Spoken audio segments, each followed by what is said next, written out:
So last year, I decided to pivot a little bit of my focus and kind of niche down in my coaching work and focus on hyper independence and over self reliance, right? And to start speaking to and about those coping mechanisms and the patterns and programming that come with that. And I think the biggest thing that I always like people to understand right off the bat is that there is absolutely a difference and a significant difference between being independent and coping mechanisms and patterns and programming of hyper independence, right? Independence is being able, being capable and able to do things for yourself, right? You can live on your own. You can, cook for yourself. You can make sure your needs are met without intervention from others. Wonderful. Where hyper independence comes into play is when you are independent, right? You are over self reliant to the point of self detriment, right? Hyper independence shows up in not being able to ask for help, right? Not just not preferring it, not being able to ask for help, not being able to express what you're feeling or what you're going through, ask for support, ask for help. And as a coach looking to work with women who are operating in these patterns, oh boy, do I recognize that I am niching myself down to women who have the hardest time asking for help, right? And the best way that I can help them understand that I understand is talking about it, right? And letting them know I see you, I am you, I was you, right? I have done my own work around reparenting and rewiring my own patterns of hyperindependence and self-reliance. It is something I know to the bone, right? Deep into my bones. And, to this day, I'm still actively doing work because our, childhood patterns and programming is embedded in our system. Like it never leaves us. Like that little kid who came out of our childhood environment with that pattern, with those programming and coping mechanisms, always going to be there, right? It's just we're rewiring and repatterning and reparenting that version of us so that within ourselves we have that safe space, we have that soft space to land, so that we can become who we truly are outside of those coping mechanisms, right? Because a lot of us are sitting smack dab stuck in these patterns of hyper independence and just think it's our personality. Just think, I was just built to be a loner. I was just built to kind of go my own way. I am just stronger than most people. We don't see it as a problem, right? Like maybe there's certain times in our lives where, we've isolated from relationships or, from the idea of, I know for me, like,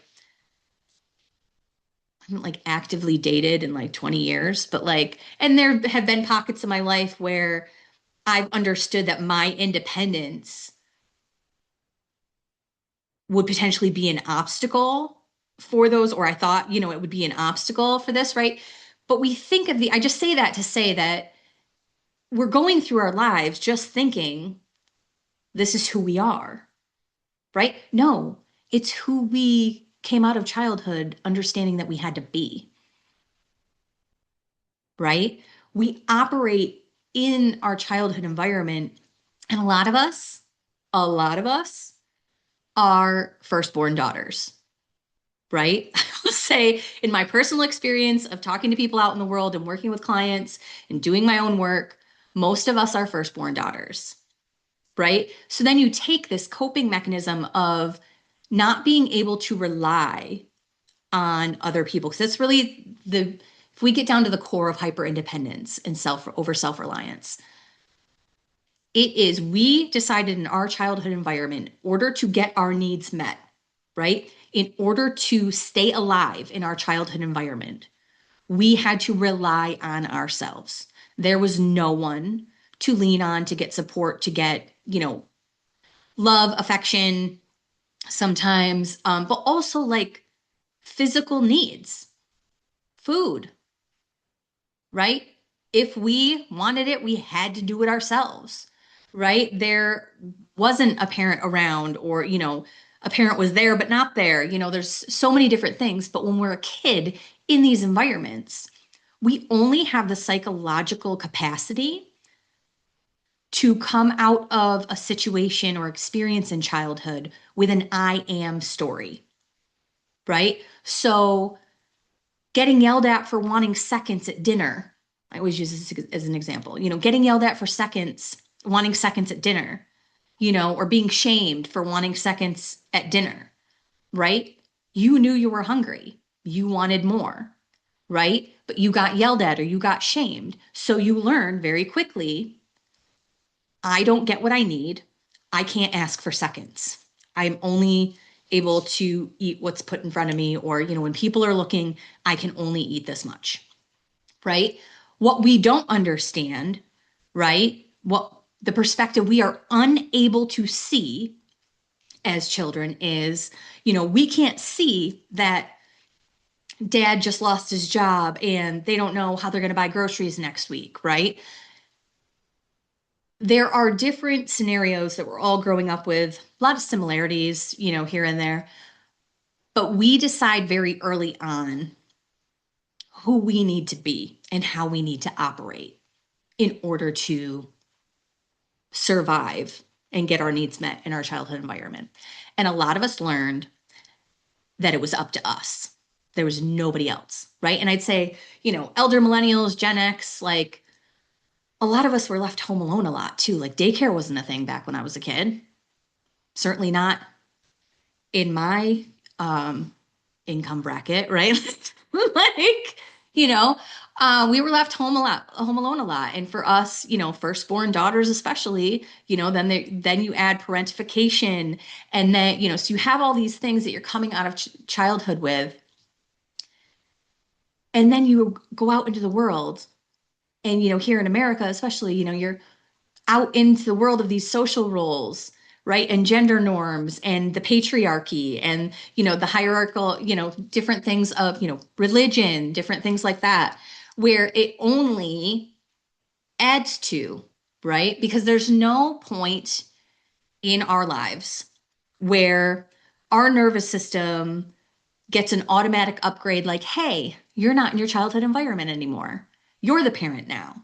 Like, we never get the memo. Like, there's no system upgrade that we get without intentional intervention that is going to let our system know that we are not in that environment anymore, right? So we come out of childhood with this pattern and programming and coping mechanisms locked in, right? We've got this hyper independence wired in our bones, right? It is who we are. It is part of us at that point.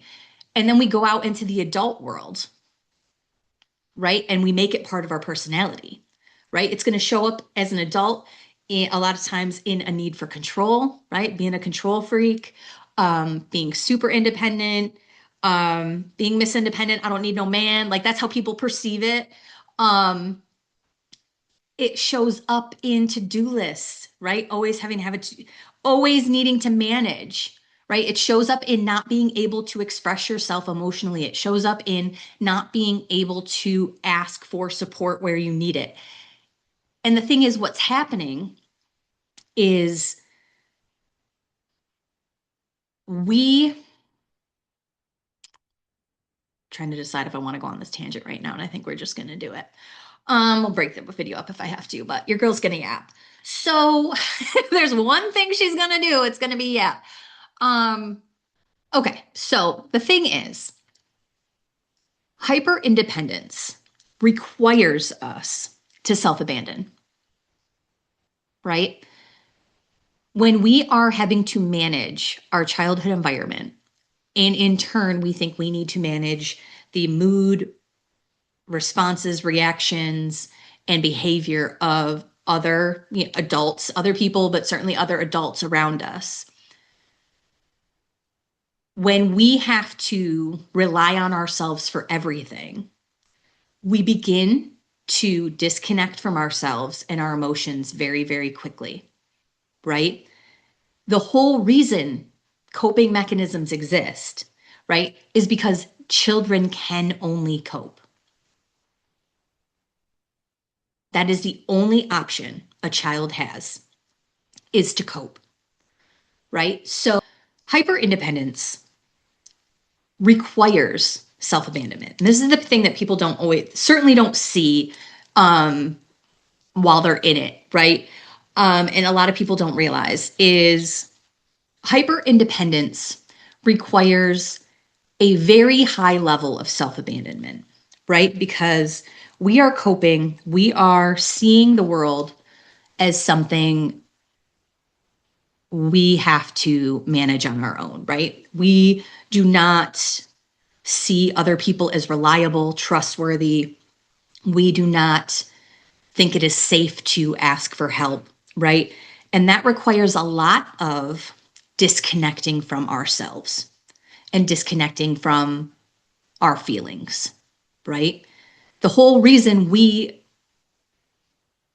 acquire coping mechanisms as a kid, because children can only cope, right? We are finding the ways for us that help us avoid pain, disappointment, and death. Really, like that's extreme, but really, we are, it's like the thing, what doesn't kill you makes you stronger, whatever. It's like, no, I did that, right? Because the people that you're sitting here saying made stronger are just the people that survived it, right? It didn't make me stronger. I chose this coping mechanism. But the thing is, in order to avoid, because we can't, as children, we cannot handle, right? Quite literally, our bodies, our tiny little bodies cannot handle the pain and disappointment of not being able to rely on anyone else, right? So any fear, sadness, loneliness, anger's a little easier to channel, right? But all of these, what we would think of, like, we don't have time or capacity to acknowledge those feelings. We cannot handle, because at the rate and consistency that we would be in that pain and disappointment if we allowed ourselves to feel it. There it is. Thank you. The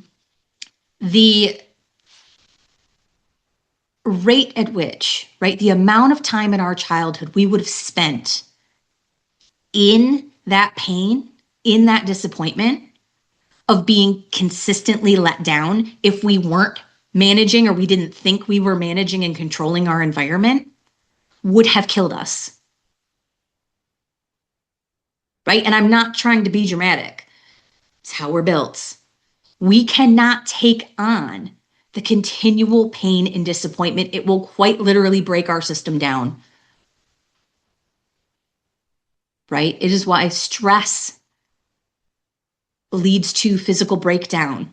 Right? If we cannot trust and rely on others as a child, we cannot sit with or hold or acknowledge our negative emotions, right? Our pain and disappointment. So we learn to shut it off. We learn to brush it aside, right? I'm really sad. I'm really lonely. I'm really pissed right now. But me and my sister have to eat dinner. So I'm going to go make some fucking chicken nuggets. I ain't got time for this, right? We cannot sit with and feel that pain. So we cope, right? We do what we think we need to do to manage our environment, to manage the moods and responses and reactions of the adults in our childhood environment, right? Even something as simple as like people talk about, the hypervigilance, right? Like understanding that if the door, when your parent gets home and the car door slams, in a certain way and the footsteps sound a certain way, you know you need to probably be in your room and out of the way, right? Or picking up on the clues. Like, I don't have time to sit with my pain. Like, I cannot handle the amount of pain that would be present in order for me to feel it. So I'm going to do all these other things in which I feel like I can manage and cope within my childhood environment, right? So hyper independence is not, oh, hey, I just like doing things on my own. No, it's where I feel safest, right? And the thing is, all coping mechanisms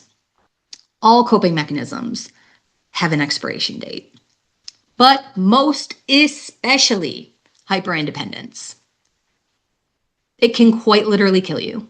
Our number one need as humans is love and connection, right? Community. And for a lot of us operating in hyperindependence, one of our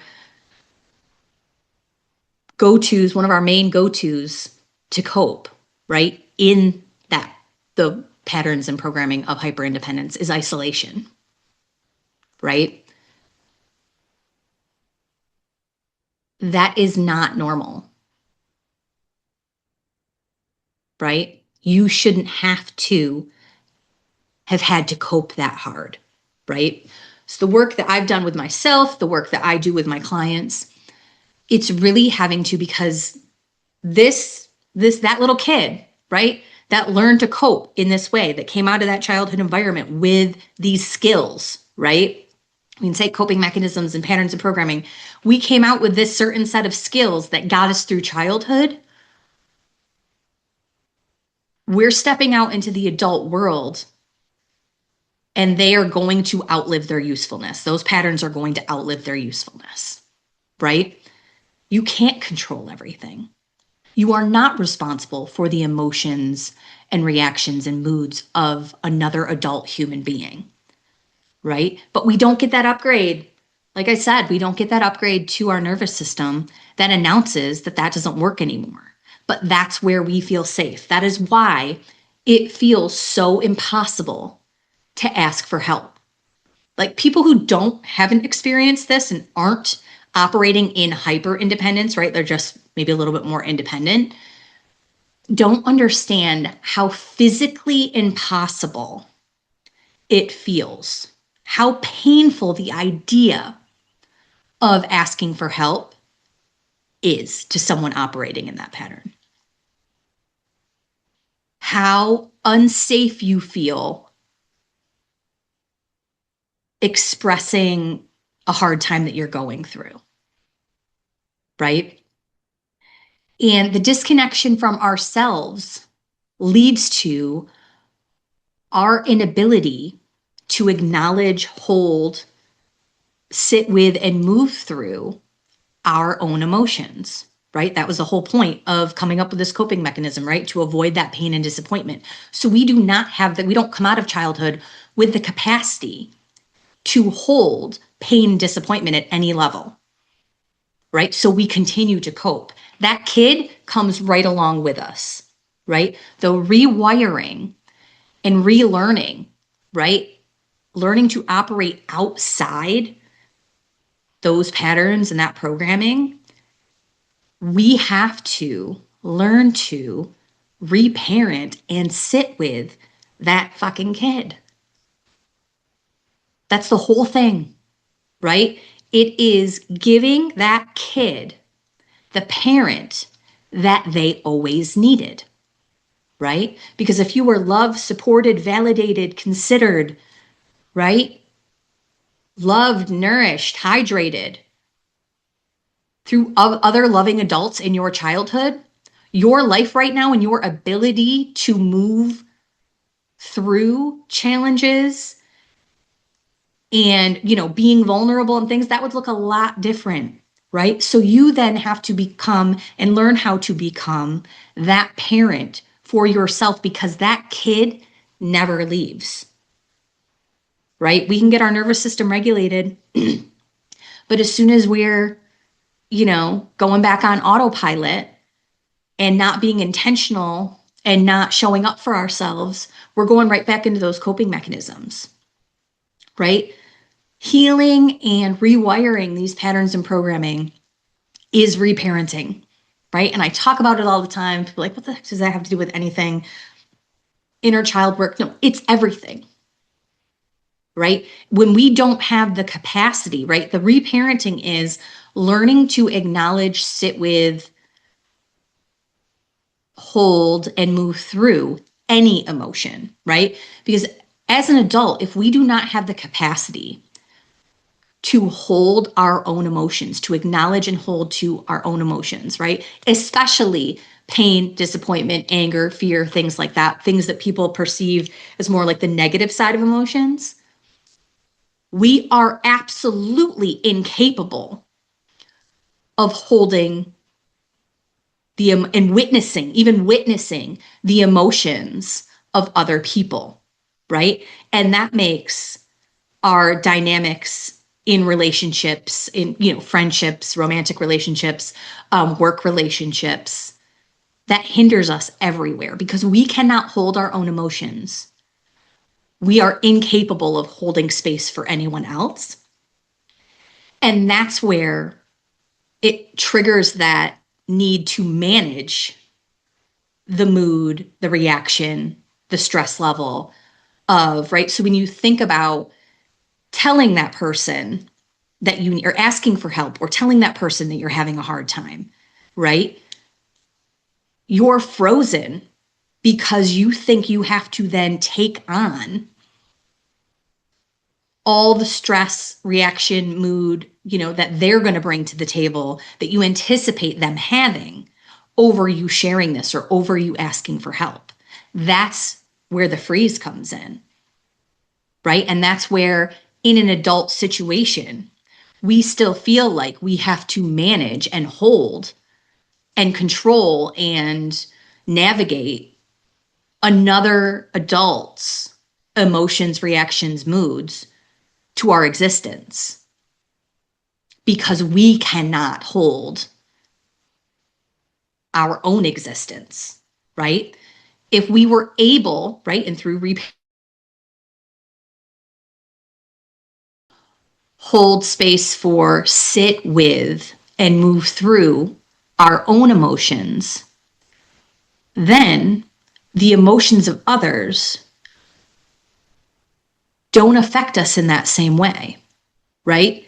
Because I feel safe with emotion of my own. So I feel safe with other people's emotions, right? And not necessarily like taking them on, right? But being around them, witnessing them is safe once I learn to hold my own emotions and understand that I'm safe within my own emotions. Other people's emotions do not send me into my coping mechanism, right? They're not at that point something to be managed. They're just something that's happening, right? And I'm going to leave the app session there. But all that to say, hyper independence is not just being good on your own, right? There are so many more layers to it. And it's so much more incapacitating, right? It is so much more paralysis and isolation for soothing than it is anything else. And if you are not someone who has experienced and been within that coping mechanism, it seems just like coldness, preferred, right? Like preferred isolation and independence and inability to compromise. And it looks like someone who has to have control is a bit of a control freak. And it looks like somebody who is cold and is just so strong and never needs anything.